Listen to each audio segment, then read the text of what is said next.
Good afternoon, brethren. This is Big Judah coming to you guys from California. Before I begin, I want to give all praises to the Most High, Yahweh. I also want to acknowledge the earthly mother, who is wisdom, who is the Holy Spirit. I also want to acknowledge Yahweh Shai. I pray that the Most High blesses this lesson today and gives us more knowledge and understanding, things that have happened to us in the past, the things that are currently happening today, and the things that are soon to come on the earth in the future. Before I begin this lesson today, I just want to say thank you to the brethren who have donated and offered their assistance to the ministry. And I appreciate that. I'm trying to actually purchase some new books, get some more understanding.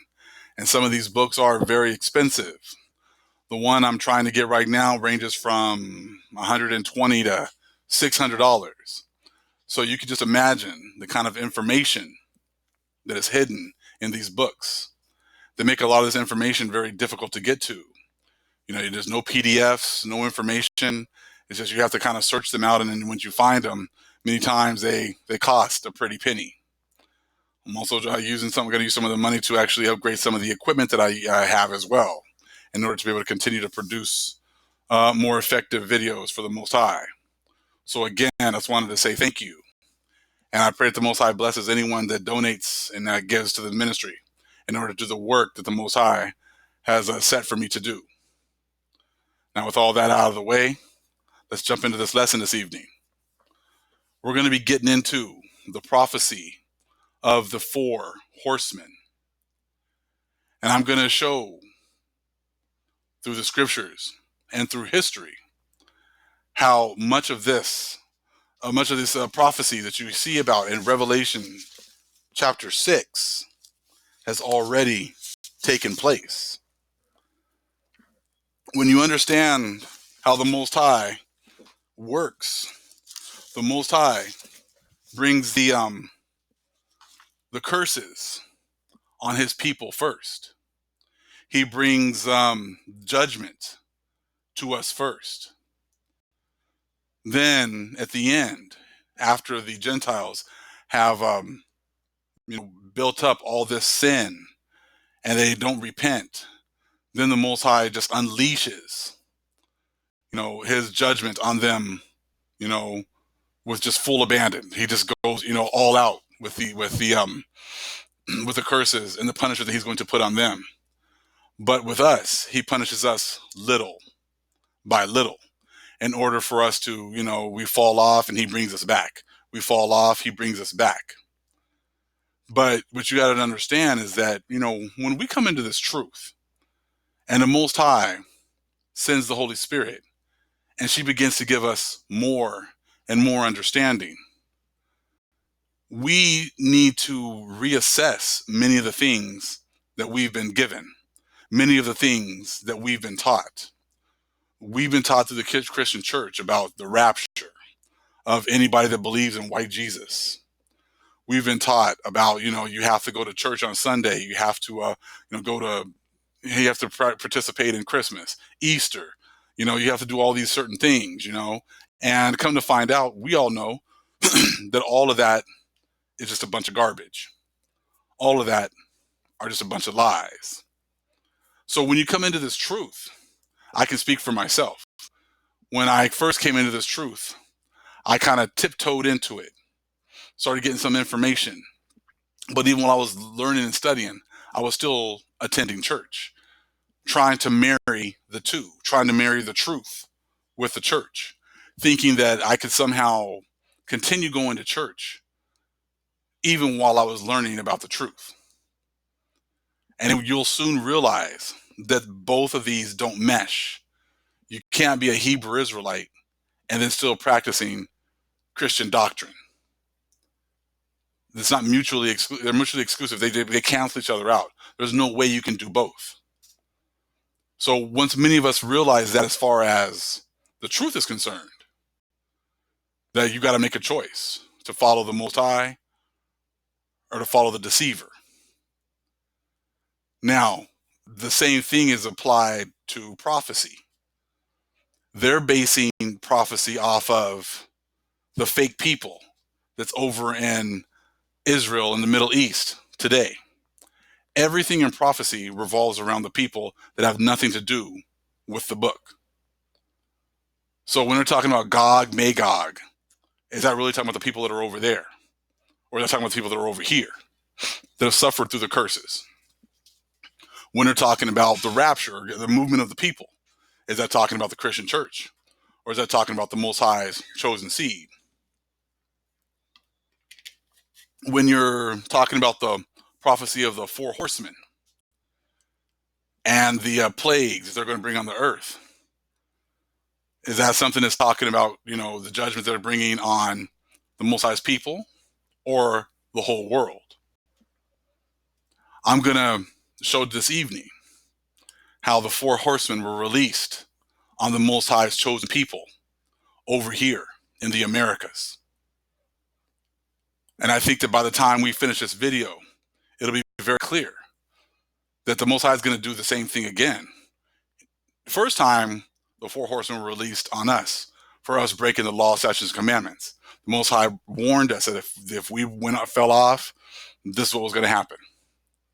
And you're going to see how this goes. It goes in order. It goes in the order that the scriptures actually have it written in Revelation 6. Is exactly what happened to our people over here. So if they've lied to us about who we are, where our land is, who they are, why do you not think that they'll lie to you about how prophecy is going to play out? They don't tell the truth about anything. So once you come into that understanding, why is it that so many of our people are quick to talk about Esau, talk about the other nations, talk about how horrible they are, but then they told us about, the chip. They told us about the 7-year tribulation period. They told us about how after the rapture is when, they're going to release the four horsemen on the whole world. All the while, they've skipped over all the history of all the horrible things they did to our people while they were here. Like I discussed before, it follows a pattern. They did the same thing with the Southern Kingdom when they got rid of the Maccabees. And they did the same thing again here. I got a lot of information. I'm probably not going to get it all in this video because I didn't want to overdo it. But I think you're going to be pretty amazed at what we see as we take this journey this evening to discuss and to study about the four horsemen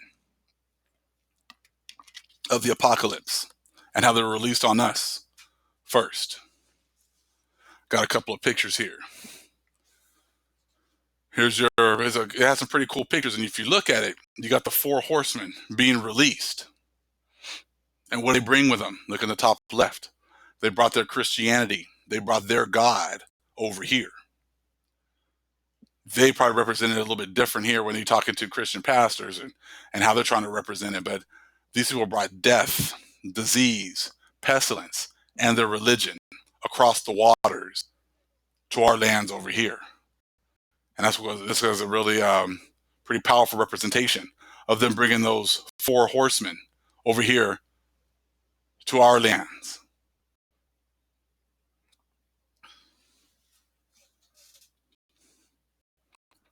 Again, another picture here, the four horsemen of the apocalypse, bringing death, destruction, pestilence.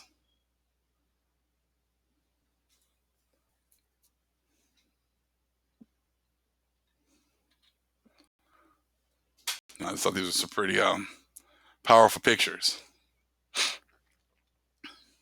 of the four horsemen. Some artistic renditions here. Okay. I thought this was pretty crazy. Take a look at it. It's kind of going exactly. I think this is a game. But Lost Lands, the four horsemen. Remember, these lands were hidden to the other nations. The Most High did not allow them to come over here to bring their filth, to bring their war, to bring their ways. He kept us separate in order to keep us holy. But then you got the lost lands. They found these lost lands, and they unleashed the four horsemen on us, on these lands. in order to bring judgment. And I thought it was pretty amazing that there was a game talking about the four horsemen and the lost lands. They put a lot of truth out there when you know what to look for. It was amazing what the Most High will do. He'll lead you to information that he wants you to get. Again, the four horsemen of Revelation 6. You see them four horsemen right there, destroying, bringing destruction. And they brought the destruction over here to our lands first. But the Most High is going to release, destruction worldwide after we've gone through ours. And you're going to see that in Revelation chapter 6. You got pestilence and chains, bringing the death of our people in his hands right there. Bringing chains of captivity for our people, bringing death. That's what I see the four horsemen representing. They're coming over to make war. Before we get into, I have a video I'm going to kind of use while we're getting into this. But I got a couple of scriptures here. I want to read one from 3rd Nephi, chapter 20. I'm going to start here in the middle of verse 27. It says, in thy seed shall all the... Well, actually, I'm going to read all 27. So I'm only going to read 2 verses.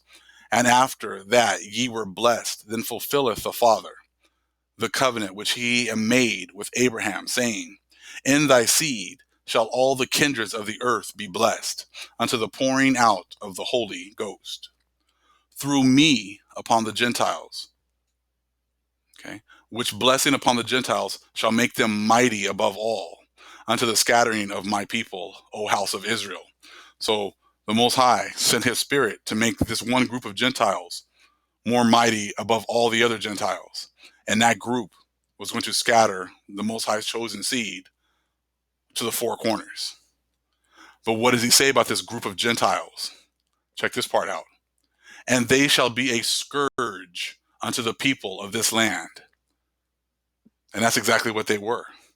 When the Europeans came over here, they were a scourge to the people of this land, to the Israelites that were already here.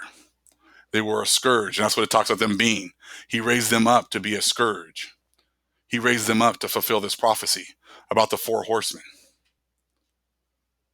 Okay? I'm going to stop right there. Now we're going to get into the video, and I'm going to get into some historical accounts. They're going to go with what we're going to read from Revelation chapter 6. Let's get there real quick. Revelation chapter 6, I'm going to get into the 4 horsemen, okay?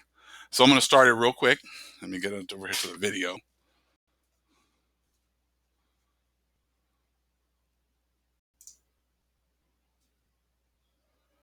I'll play a little bit as we go and then read a little bit and give a little bit of a breakdown of what's going on, okay?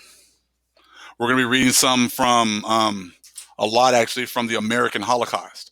Because now what I'm doing is I'm reading and just kind of looking at how the Bible relates to a lot of these historical accounts. And you're going to be amazed, just like I am. So we got the 4 horsemen, apocalypse, released on us first. Now, of course, when you listen to Christians, they skip the whole point about what these people did to our people. They act like it never happened. They act like they didn't come over here, rape, rob, murder, and steal.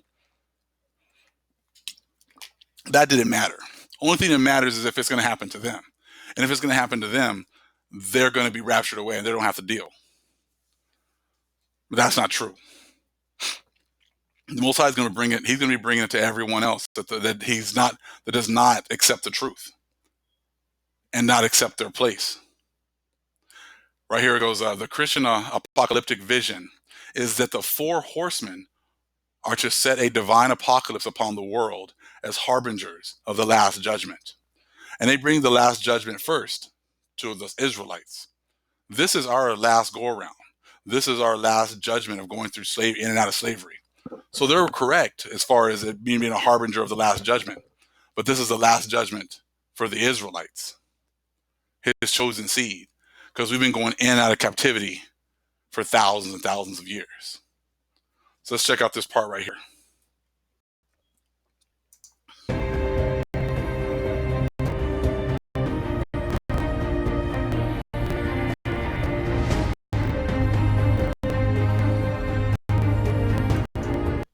So we got the white horse rider, conquest or pestilence. And what you're going to see, according to the scriptures and in history, they brought both. Through the pestilence, they brought conquest. Let's read that real quick. Let's see, Revelation 6:1-2. I'm going to read it from the King James Version, okay? So it might be a little bit different. And I saw when the Lamb opened one of the seals, and I heard, as it were, the noise of thunder, one of the four beasts saying, "Come and see." And I saw, and behold, a white horse, and he that sat on him had a bow, and a crown was given unto him, and he went forth conquering and to conquer. Okay, let's play a little bit more.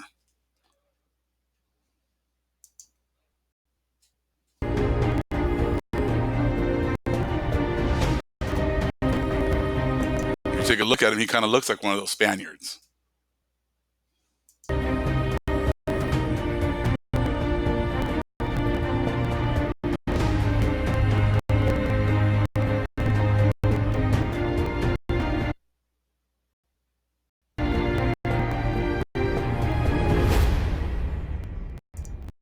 Okay. Now, what I want to read is a little bit of how this goes along with his history. Let me go back. I'm going to skip around a little bit.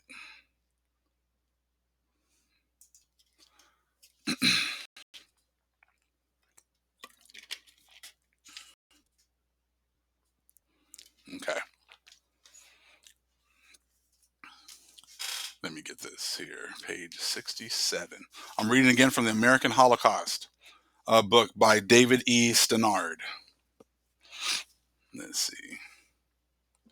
Page 67. Now, remember, the first horse, the white horse, brings conquest or pestilence. All right. So this is talking about Columbus's second voyage. He came bringing with 17 ships, bringing 1,200 soldiers. All right.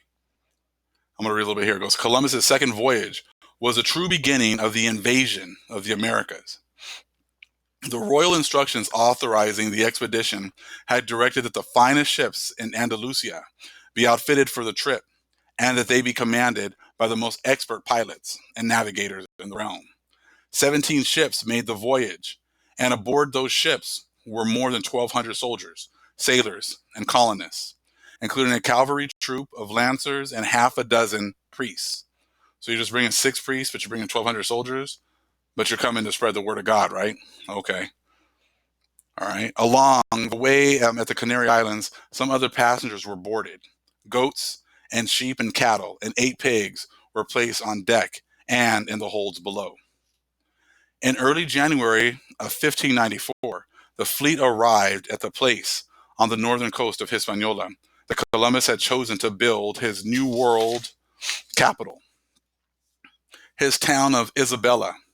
No sooner were the ships unloaded, however, than sickness broke out among the crews.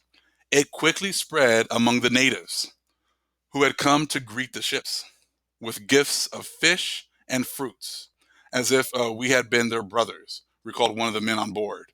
Within a few days, the admiral surgeon reported a third of the Spaniards had fallen ill, while natives everywhere were dead. Columbus directed groups of the healthy among his crews to explore the island's inland regions and find the fabulous gold mines they all were sure existed. But many of those men returned to the ships, having come down with a mysterious illness along the way. For years, historians have speculated as to what the epidemic was that laid low so many Spaniards and killed so many native people.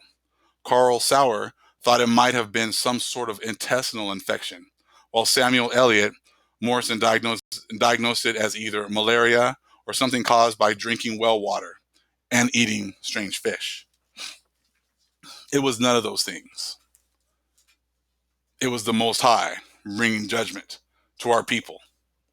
As soon as they landed, pestilence breaks out. The first horse, the first horseman of the apocalypse shows up. You think that's a coincidence? I don't believe in coincidences. I believe that the Most High had a plan and he set it in motion when the Spaniards got here. So as soon as they showed up, pestilence takes over the island. And we know that that's what happened when they came over here onto the mainland as well with the Aztecs. And this pestilence ran rampant all through the Mexico region, the South American region. Anywhere that they went, pestilence showed up and started to weaken and kill off many of the natives. Okay, got a couple more examples here. So we got 68. All right, and then they were going through their little the cities of the Native Americans, and everywhere they went, they were just bringing more death and destruction. So another example here, some more of the pestilence. Okay, wherever the marauding, diseased, and heavily armed Spanish forces went out on patrol, accompanied by ferocious armored dogs that had been trained to kill and disembowel, they preyed on the local communities already plague enfeebled. See, the plagues are already being released all over the people as soon as they showed up. So they were already being weakened, okay? Forcing them to supply food and women and slaves and whatever else the soldiers might desire. At virtually every previous landing on this trip, Columbus's troops had gone ashore and killed indiscriminately, as though for sport, whatever animals and birds and natives they encountered, looting and destroying all they found. As the admiral's son Fernando blithely put it, once on Hispaniola, however, Columbus fell ill, whether from the flu or more likely from some other malady, and what little restraint he had maintained over his men disappeared. As he went through a lengthy period of recuperation, the troops went wild, stealing, raping, and torturing natives, trying to force them to divulge the whereabouts of the imagined treasure houses of gold. All right, I'm trying to see here. So, like I said, as soon as they got there, the plagues, weakened the Spaniards a little bit, but they were just decimating the natives. And that was the White Horse Rider. And there's actually, there's so many more accounts. I'm just not going to go through all of them. If you want to read it yourself, like I said, get the book American Holocaust. And you start to match it up with the scriptures and you're going to see how it works out. But there it is right there. And it just continued as more of the Spanish generals come. And they just make things worse and worse for the people. So you got your pestilence, and Hernando Cortez came in and he kind of made it seem like when he went to Tenochtitlan that he was there for peace, but he was there for treachery. He told them peace and safety, but then he brought death and destruction. And the Spanish went into these towns, they they welcomed them. It was like a parade. They were bringing them things, and then they were being nice. The Spanish were being nice to them for a little bit until they put their guard down, and then they would kill them and destroy them. There are just numerous, accounts of this happening. It was just a way that there was a modus operandi of the people, of the Spanish. It was how they were doing things.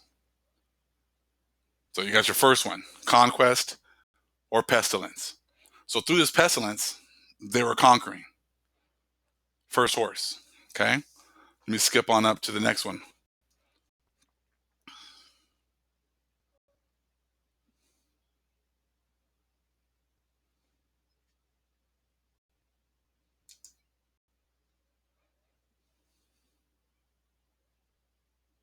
If you see right here, you got the White Rider, has also been called pestilence, and is associated with infectious disease and plague.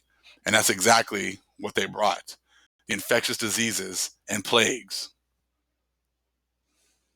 Go back a little bit. I'll play a little bit of it.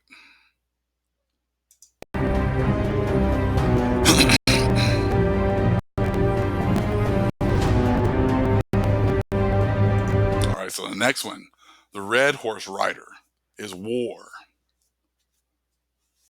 Now we know after they weakened the people, war broke out. And that's exactly what they brought. And let's read that from the scriptures real quick. Let's read Revelation 6, 3 and 4. And when he had opened the second seal, I heard the second beast say, "Come and see." And there went out another horse that was red, and power was given to him that sat thereon to take peace from the earth, and that they should kill one another. And there was given unto him a great sword. All right. So our people were relatively peaceful when they got here. That's what they were talking about, how peaceful everything was, how beautiful the cities were, how everyone was so nice to them. So like I said, you can't even take the things that they say that they saw all the time, without really kind of thinking about it. Because they're going to say that these people were killing each other, attacking each other, using sacrifices. I mean, as much as they've lied, I think we really take anything they say as a grain of salt. Okay. Now, next, we're going to talk about the war. And let's see here. Got all these things popping up here. All right. We're going to read pages 78 and 79 from American Holocaust. So let me skip up here. Okay. Now, like I told you before, how the Spanish were just like what was it? They're kind of like just copying what the Greeks did with the Southern Kingdom. They're doing the same thing that they did with the Northern Kingdom when they came over here. And that actually also goes along with the tactics that they use for war. Now, the natives, they didn't believe in like sieges and stuff like that. They didn't believe in like sneak attacks or things like that. They believed that if you're going to have a war, it was going to be declared. They were going to give you all the reasons as to why they were going to fight. And there's actually an account, I'm going to try to remember read it, where before they even attacked a city, they would send in food and send in weapons because they wanted to make sure that the city was strong and it wasn't weakened, because there's honor and killing a weakened foe. But the Europeans believe the absolute opposite. They want to win by any means necessary, and that means if you can't beat them just straight up man to man, then we're going to weaken you. We're going to starve you. We're going to take away your water, and then once you're weakened, then we'll kill you. Let me read this account right here. Page 78, American Holocaust. It was called a siege. As Inga Clendenin has observed, was for the Aztecs the antithesis of war. Okay? They believe that sieges like this were just the opposite of what war should be. They believe, it says, viewing it as cowardly and dishonorable. The deliberate and systematic weakening of opposition before engagement, and the deliberate implication of non-combatants in the conquest had no part in their experience. So the Spanish had no problem killing women, children, old. They killed everyone. Okay? But it had been the European mode of battle for many centuries, deriving its inspiration from the Greek invention of ferocious and massively destructive infantry warfare. So like I told you before, they just follow the same things that the Greeks did. And what did they do? They hid all the information of what the Greeks did out of the scriptures. So they did exactly the same thing, and they hid all this information too. Okay? To the Spanish, as to all Europeans, when committed to battle, victory by whatever means was all that mattered. On the other side, for reasons equally steeped in ancient tradition, the people of Tenochtitlan had no other option than to resist, dishonor, and default until the very end. Okay, so let's talk about the battle of what they ended up doing. This is an example of the wars and what they did. Okay, so before, this is the Cortez would pretty much kill people. Well, let me read it. They weakened the people first with the disease. Then they cut off the food supplies. Then they cut off the water. Let's see here. I'm trying to make sure here what I'm. So yeah, he was just destroying the water supply. He destroyed the aqueducts. If they're trying to get water in, he was destroying the boats that were bringing in the food in order to weaken the people that were at Tenochtitlan. Okay, so I'm going to keep on reading. The ensuing battle was furious and horrifying, and continued on for months. Tenochtitlan's warriors, though immensely weakened by the deadly bacteria that had been loosed in their midst, and at least initially hobbled by what Clendenin calls their inhibition against battleground killing, were still too formidable an army for direct military confrontation. So even after they've weakened them and done all these siege tactics and everything else, they still couldn't take over, the Aztec Empire or the city. They were still too strong for them. Okay? So Cortez extended his martial strategy by destroying not only the Aztecs' food and water supplies, but their very city itself. His soldiers burned magnificent public buildings and marketplaces, and the aviaries with their thousands of wondrous birds. They gutted and laid waste parks and gardens and handsome boulevards. The metropolis that the Spanish had just months earlier described as the most beautiful city on earth, so dazzling and beguiling in its exotic and brilliant variety, became the monotonous pile of rubble, a place of dust and flame and death. So this is what they were doing, just destroying everything, because they still couldn't take the Aztecs down. So they were just destroying everything. And they couldn't burn everything down either, because the houses were in water. They were pretty much set up in the water. So they couldn't just burn one house and have everything burned down. But let me read this one account of when they found out that these people were trying to go out at night and get food and water, women and kids. And when they caught them, what do you guys think that they did to them? Let's find out. It says, we now learned from two wretched creatures, so who had escaped from the city and come to our camp. So this is the Spanish talking, okay? By night, that they were dying of hunger and used to come out at night to fish in the canals between the houses and wandered through the places. We had one in search of firewood and herbs and roots to eat. I resolved to enter the next morning shortly before dawn and do all the harm we could. And we fell upon a huge number of people, as these were some of the most wretched people and had come in search of food. They were nearly all unarmed, and women and children in the main. So the vast majority were women and children. We did them so much harm through all the streets in the city that we could reach, that the dead and the prisoners numbered more than 800. So these people were dying and looking for food, and they killed 800, the vast majority women and children. This was war. This was the Red Horse. And this was just the beginning. Let me continue reading. With the advantage finally theirs, even if it was against wretched, unarmed women and children in the main, Cortez and the Spanish pressed on. That day, wrote Cortez, we did nothing save burn and raze to the ground the houses on either side of the main street, which indeed was a sad sight, but we were obliged to do it, there being no other way to accomplish our aims. They moved their forces to another section of the city, where they slaughtered and captured more than 12,000 people. Within a day or two, they had another multitude of helpless citizens penned in. They no longer had nor could find any arrows, javelins, or stones with which to attack us. More than 40,000 were killed in that single day. And so loud was the wailing of the women and children that there was not one man amongst us whose heart did not bleed at the sound. Indeed, because we could no longer endure the stench of the dead bodies that had lain in the streets for many days, which was most loathsome, the most loathsome thing in all the world, recalled Cortez. We returned to our camps. So they made it sound like they had a heart all of a sudden. But the next paragraph, check this out. But not for long. The next morning, the Spanish were in the streets again, mopping up the starving, dehydrated, and disease-racked Indians who remained.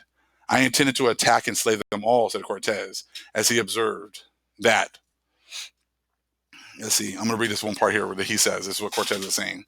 The people of the city had to walk upon their dead, while others swam or drowned in the waters of that wide lake, where they had their canoes. Indeed, so great was their suffering that it was beyond our understanding how they could endure it. Countless numbers of men, women, and children came out toward us, and in their eagerness to escape, many were pushed into the water, where they drowned amid the multitude of corpses.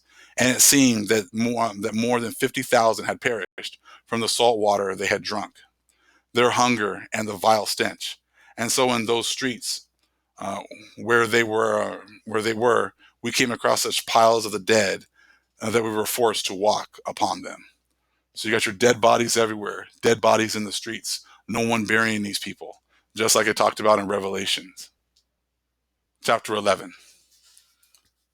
So here you can still see, and this happened all over the place. This was just like one of the first cities. This is prophecy being fulfilled. So war.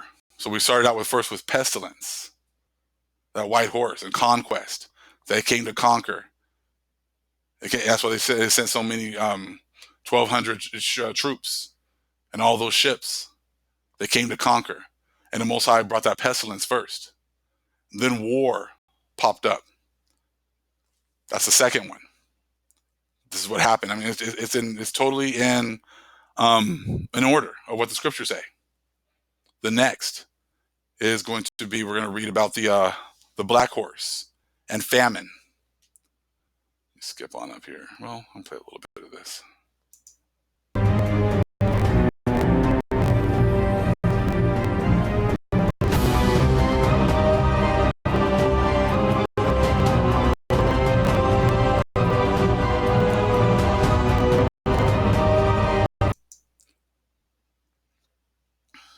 Okay, so let's skip on up to the black horse, which is famine.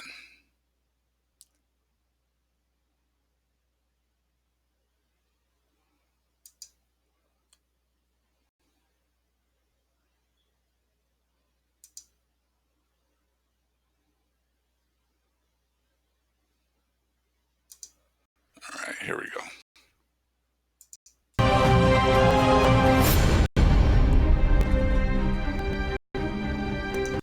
All right, let me read this real quick.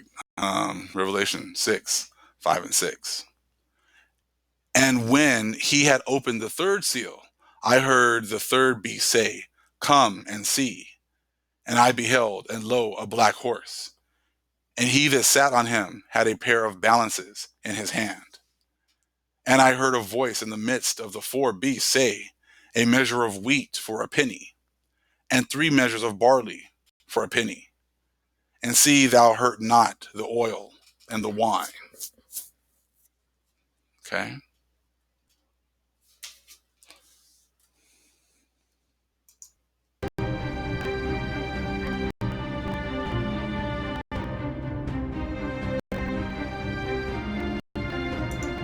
Now this is also talking about how, well, let me find the part that I wanted to read. Because as they were going in and killing a lot of the women and the children, they were not able to, they would run away. And then they were not allowed to, they couldn't, plant the fields. So therefore there was no food. So that's what was all part of the thing that was going on here as well. All died of hunger. Let's see here. Here we go, found it. I'm gonna read a little bit right here. It says, and Bishop Diego de Landa, who was a brutal overlord himself. This is page 82 of American Holocaust, okay? Described the process in his region of the Yucatan. The Spaniards pacified the Indians of Cochua and Chetumal in such a way that these provinces, which were formerly the thickest settled and most populous, remained most desolate of all the country. In these besieged provinces, added Fray Lorenzo de Bienvenida, the Indians fled from all this and did not sow their crops, and all died of hunger. I say all because there were pueblos of 500 and 1,000 houses, and now one which has 100 is large. The Spanish had a saying recalled Alonso de Zorita. that it was easy to find one's way from province to province because the paths were marked with the bones of the dead. There are certain birds, he added, that when an Indian falls, picks out his eyes and kill and eat him. It is well known that these birds appear whenever the Spaniards make an incursion or discover a mine. Indeed, to this day, there exists in the Yucatan towns, the villages, Spanish buildings, and monuments that celebrate the 16th century slaughter. One example is Montejo House in Merida on the coast, near the sites of the ancient Maya cities of Uxmal and Chichen Itza, whose facade is decorated with two proud and preening conquistadors, each of whom has his feet planted atop the severed heads of Indians. And so the famine was huge. The famine was killing off many of our people. And that's what you see here. And there's, like I said, there's many accounts. I could read on for hours with a lot of this stuff because there's just so much information about it. But yes, again, you got the pestilence first. They came for conquest. After they weakened our people, they had the wars. Our people ran away, could not sow their crops. There's the famine. There's all the death and destruction that they're bringing. You see how it's following a pattern, just like I said it would in the scriptures. But see, if you hide all the things that they've done, then they have to kind of figure out some way to explain it. So they say, oh, it's going to happen at the end. It's going to happen in the 7-day tribulation period. So you don't know, you don't realize that this stuff already happened, that they already did this to our people. And when the Most High brings this judgment, he's bringing this judgment to them. So he said, now watch the next one. The last one, the fourth horse, the pale horse. What does it bring? Let's skip on up.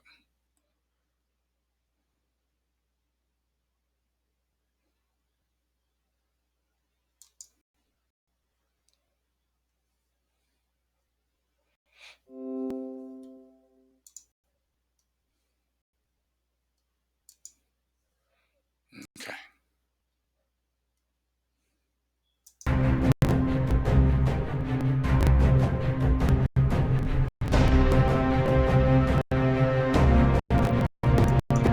All right, so we're going to read Revelation 6, 7, and 8. Let me get that real quick.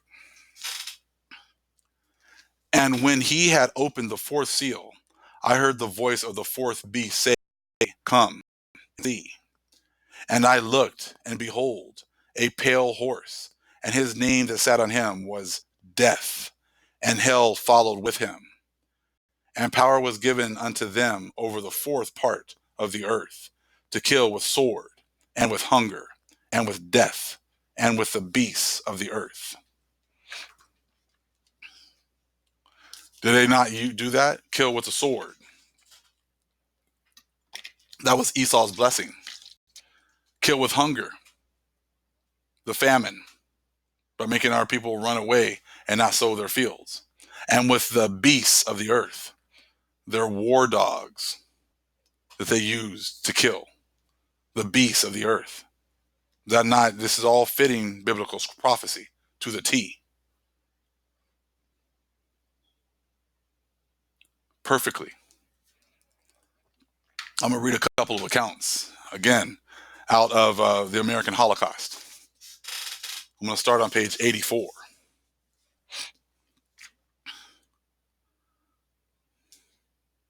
Let's see here. So they were just killing our people.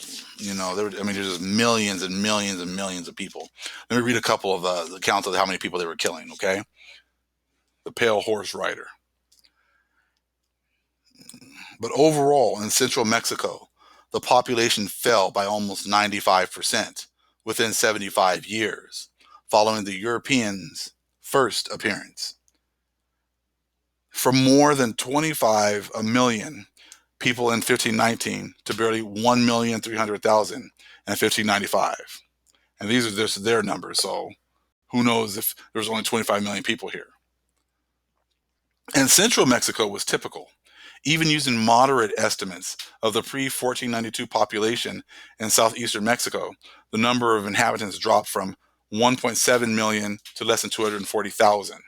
In a century and a half, and northern Mexico, of over a somewhat longer period, the native population fell from more than 2.5 million to less than 320,000. Wherever the invaders went, the pattern was the same. Okay, on the island of Cozumel, off the eastern coast of Mexico, more than 96% of the population had been destroyed less than 70 years after the Spaniards' first arrival. Okay, and this is on and on. It's Guatemala. The population fell 82% in the first half century following the European contact, and by 94% from 260,000 to 16,000 in less than a century. In western Nicaragua, 99% of the people were dead, falling in number from more than 1 million to less than 10,000. Okay, there's just account after account after account of this is following the same pattern. Let me skip over here to see here. It says, and elsewhere, the conquistadors' diseases preceded them. Smallpox and probably other epidemics swept down through Mexico and across the Andes in the early 1520s. So we're talking about Pizarro here. At least 94% of the population was gone, somewhere between, this is in Peru, 8.5 million and 13.5 million people had been destroyed. So, yeah, so I mean, so this is the pale horse rider bringing death. I mean, in this book, it gives you all this information, and they're just following these patterns. And I have this one here about how they were treating the people. They were burning their faces to mark who owned them. Let's see here. They were doing routine. Let's see. Here's one. Some more death. It goes, just as the Spanish soldiers seem to have particularly enjoyed testing the sharpness of their yard-long rapier blades on the bodies of the Indian children, so their dogs seem to find the soft bodies of infants especially tasty. And thus the accounts of the invading conquistadors and the padres who traveled with them are filled with detailed descriptions of young Indian children routinely taken from their parents and fed to the hungry animals. So it's part of with the beasts of the earth, okay? Men who could take pleasure in this sort of thing had little trouble with less sensitive matters, such as the sacking and burning of entire cities and towns. Here's another one. Typically, when an enslaved workman returned from the mines at the end of a day, the friars reported, not only was he beaten or whipped because he had not brought up enough gold, but further, and most often, he was bound hand and foot and flung under the bed like a dog before the Spanish foreman lay down directly over him with his wife. So he's sitting here telling me he sat here, tied him up, threw him under his bed, and then raped his wife on the bed that he was under. These are the kind of accounts that are all throughout this book, and through all throughout a lot of these other books that I'm trying to get my hands on as well. So like I said, this all follows the pattern of Revelation chapter 6. And how do you know that this already happened? Because people are still talking, even people in the Hebrew community are still talking about a 7-year tribulation period. Haven't we been going through enough tribulation already? You think the Most High is just going to have us go through all this, have them hide all the information, and then we have to go through 7 more years of this? Even worse than before? What more can they do? What more can they do? Take a look at the next seal. This lets you know who he's talking about, because these things already happened. Revelation chapter 6, verse 9. We're going to read 9 and 10. And when he had opened the 5th seal, I saw under the altar the souls of them that were slain for the word of God and for the testimony which they held. Now, let me continue. And they cried with a loud voice, saying, How long, O Lord, holy and true, dost thou not judge and avenge our blood on them that dwell on the earth? Our people who were killed like this are in the heavens under the altar, begging the Most High for judgment. We know that these are our people. Our people are the saints. Our people are the ones who've gone through this. Our people are the ones who are still waiting for justice. So what you're trying to say is that all those people, they didn't matter? All the death and destruction that happened to them doesn't matter? And that we're waiting for the 7-year tribulation period to start? Does that even make any sense? These people killed 95% of whole populations. And it followed the pattern that Revelation chapter 6 has said it was going to follow. And they're in heaven right now, today, asking the Most High, how long? How long? That's where we're at now.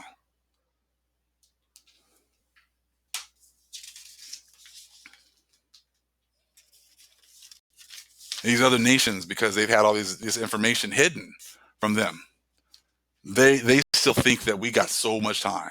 We got the Jewish people have to set up their third temple, and they have to go ahead and and get ready for the Antichrist. The Antichrist has been here the whole time, waiting for one man to do more damage. They're still doing damage every day. I want to read something because it really kind of summed this up right here. It summed up what is going on and how most of the world has no clue as to where we are in biblical prophecy. This is from the 10 Tribes of Israel book, written by Timothy R. Jenkins, page 169. And he's talking about the Gentiles. Christians are assured by unerring truth that it has been the obstinacy and idolatry of the tribes of Judah and Israel that have thus caused the anger of the Almighty to be enkindled against them, added to the awful invocation of Judah, that the blood of the Messiah might rest on them and their children. So all the other nations are keep on, they're justifying everything they did because of us breaking the laws and because of us, putting to death of the Most High Son. But let's continue. Yet, in the end, God will call their persecutors to a severe account for the unchristian manner in which they have carried the divine judgments into execution. Little of it has been done for the glory of God. And that is so true. Read that one more time. Yet in the end, God will call their persecutors to a severe account for the unchristian manner in which they have carried the divine judgments into execution. Little of it has been done for the glory of God.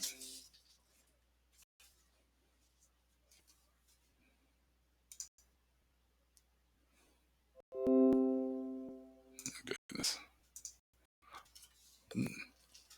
It's the other nations who the Most High is not calling to repent. Those are the ones that can't get this. If you're one of his chosen people and you're seeing what's going on, now is the time to fall on your knees and ask the Most High for forgiveness for yourself and for our forefathers.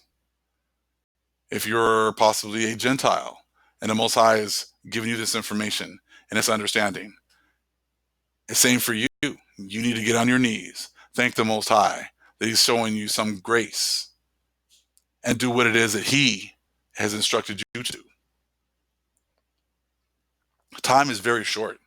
As you can see today, they're starting to start the things up with Venezuela. Eventually, the Most High is going to make all the nations that had us in captivity, they're going to turn on each other. And World War III is going to begin. And the Most High is going to make them destroy each other. We're right at the cusp of that happening.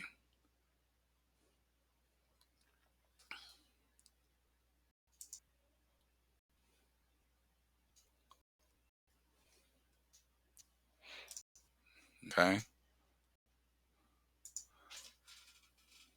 So again, it's just amazing because everything is fitting perfectly. The Most High has given us a much better understanding of the scriptures. He's given us a much more deeper understanding of what has happened to us in the past. He's bringing the northern kingdom and southern kingdom's information together in order to give us the proper understanding of what happens from the beginning of our captivities all the way to the end. Even though the other nations, especially Esau, has made it a point to hide all of his doings, all of the horrible things that he's done to our people. He did it with the Greeks. He did it again now with the Spanish. All this information has been hidden, but they followed the same tactics. They followed the same ways of destruction. The Spanish has borrowed from what the Greeks did, and they hid the information. Now the Most High is giving people an opportunity to see the truth, and now people have to make their decision who their allegiance is going to be to. As we get more knowledge and understanding, our thought patterns should change. We shouldn't be exactly the same way we were 3 or 4 years ago. If you get more information, you should be willing to internalize that information and grow. If you're not willing to grow and you're stagnant, what good is that? Most High is sending so much information. And now is the time to chase him as best you can. All praises to the Most High, Yahweh. Acknowledgement to the earthly mother, who is wisdom. Acknowledgement to Yahweh Shai. I pray that this lesson gives more understanding and we can get busy and get serious for the Father. Shalom.